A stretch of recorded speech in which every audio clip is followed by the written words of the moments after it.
He had a very determined streak with him, stubborn streak, but he had a real passion about people and he wanted people to experience the best they possibly could at a cricket club.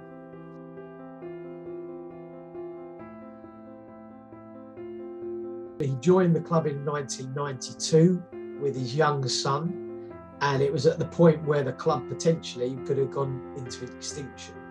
And within a year, he'd sort of had his arm bent to join the small committee that existed. He then became the chairman, and at the same time, the under-13s coach, and at the same time, the groundsman stroke helper of the ground. And the Sunday 11 captain, which they ended up forming 2 years later. He only gave up the chairmanship to myself in 2016 because he felt he needed to be an integral part of the move across to the new grounds. But yes, groundsman, coach, committee member, local committee councillor.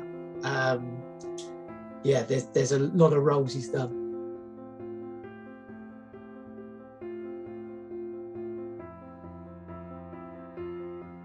Billingshurst Cricket Club moved, it was part of a town that's moved, and about 20 odd years ago, they were building new houses, and Jim was at the forefront of sitting on committee meetings with the parish council, trying to get the best facility that he possibly could as part of the building work if they were going to have to move from what was a very small and dingy recreation ground, really.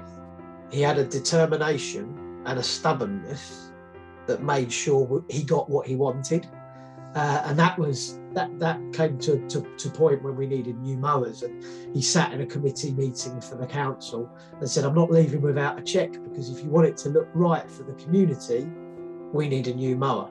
And he walked away with that cheque, and the mower was bought on the Friday. Only this year Jim gave up the groundwork. Such was his stubbornness throughout his illness.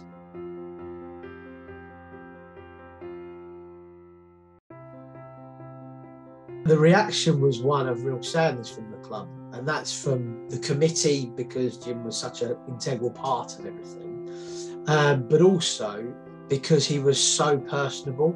So to the youngest player in the Colts who was just learning the game, he showed such a great passion for and encouragement. Didn't matter if they could play or not, really. The family would ask for the hearse to come to Jubilee Fields. So after the funeral service, the hearse actually went round the ground for one final time.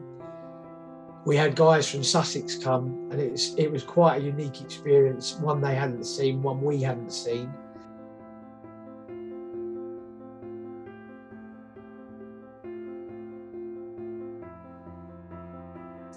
I'd fortunately spoken to the family about 2-3 weeks before Jim's passing about a long-lasting memory for him, and I wanted him to know that we were doing it.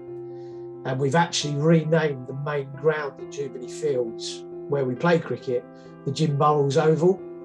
So it's now known, and we've put a sign up on President's Day last Sunday, which says, "Welcome to the Jim Burrows Oval at Jubilee Fields." And that will be a lasting memory for anybody who goes there, whether it's cricketers, whether it's dog walkers, fitness people, footballers, whoever goes to Jubilee will see that sign. And I think that's quite poignant for the future and for every member that's part of Billingshurst, past and present.